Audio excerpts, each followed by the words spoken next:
Oh be. Umarım suratınıza geğirmemişimdir.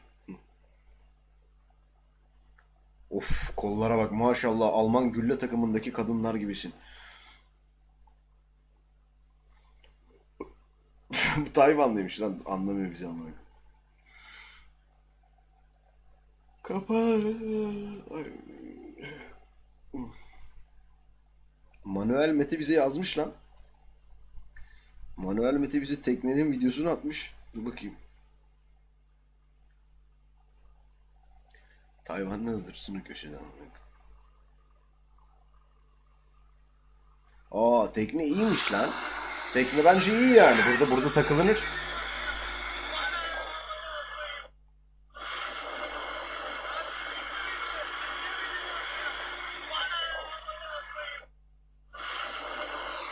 Burada yatılır kalkılır.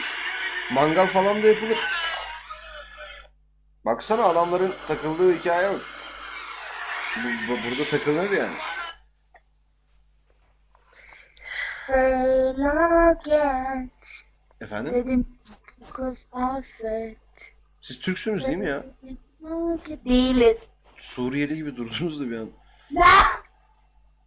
Suriyeliz. Ulan bozuk da yok ki 1 lira vereyim. Tamam artık. Sen 1 lira verme, istersen ben sana 100 lira vereyim. Sıkıntı yok. Allah Allah, ben jigolo değilim ya. Niye öyle bir şey yapıyorsun? Estağfurullah, öyle bir şey mi dedik ben? Niye 100 lira veriyorsun canım bana? Yani bozuk param yok, 1 lira verecektim falan dedin ya. Geç geç.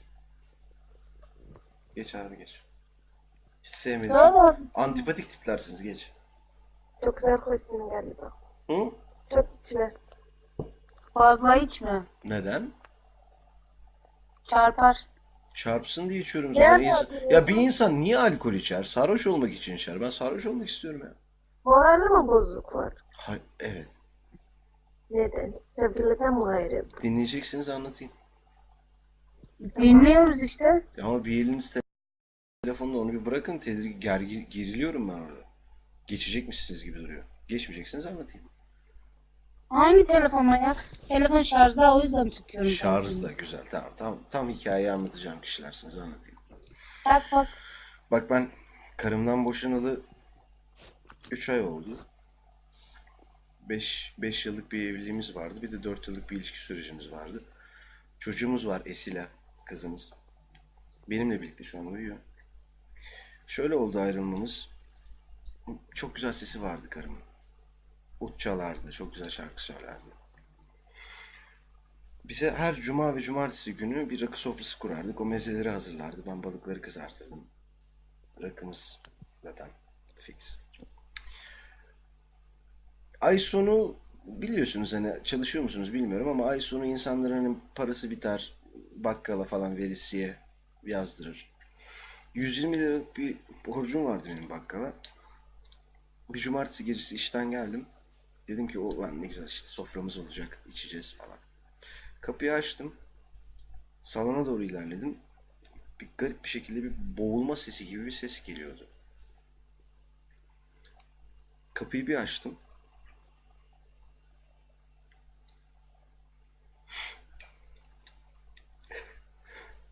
Bakkal Ali karımı sikiyordu 120 lira için.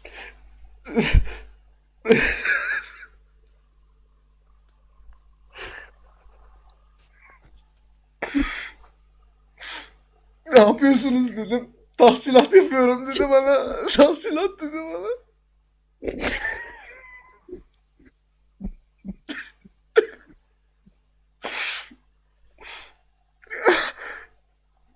Seriosunu da bozuk. Efendim? Çok artistsin ya. Çok mu artisti?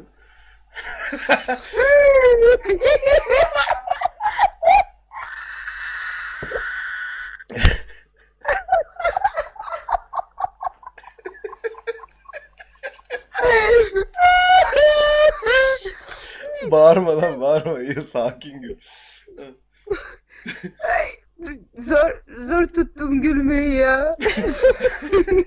Nasıldı hikaye nasıldı sence? Hani insanlar inanır mı buna? Ya sağlam.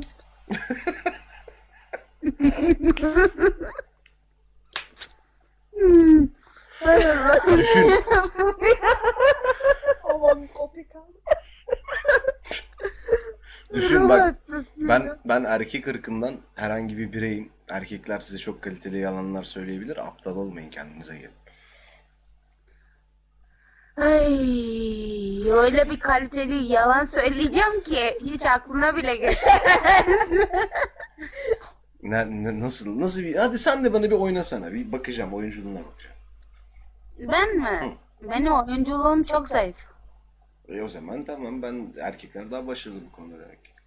Mesela Hayır. mesela annem babana soruyor, bey neredeydin bu gece diye. Arkadaşlarla pişpirik oynuyorduk falan demiyor mu?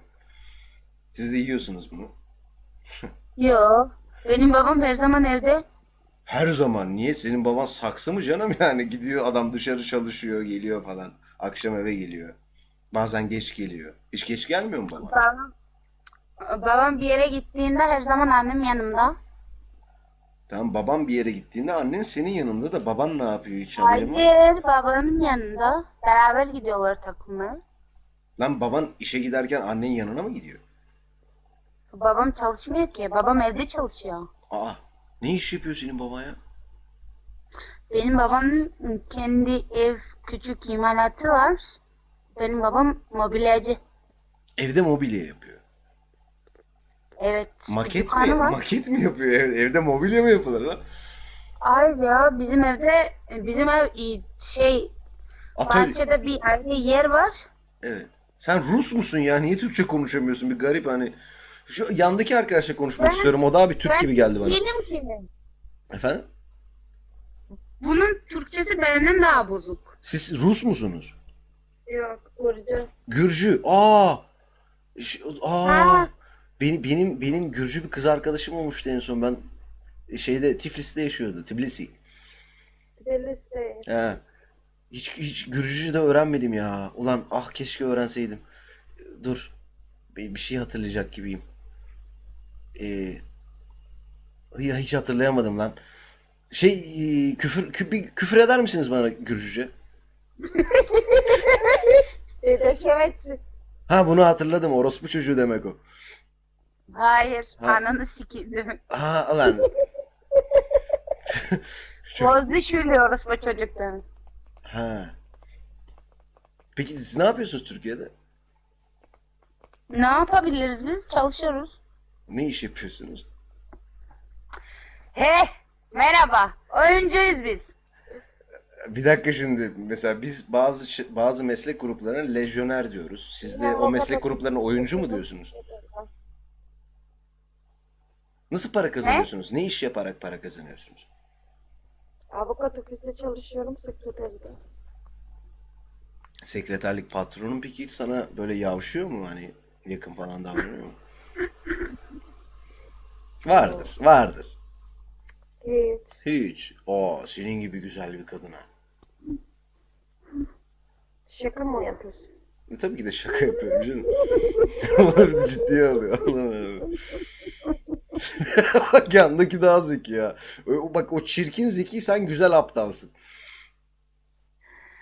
He, he. Tamam, sakin ol. Tamam. Hı. Pavyonda çalışıyoruz. Ciddi mi lan? Evet, ciddi. Evet. Ne yapıyorsunuz orada peki yani?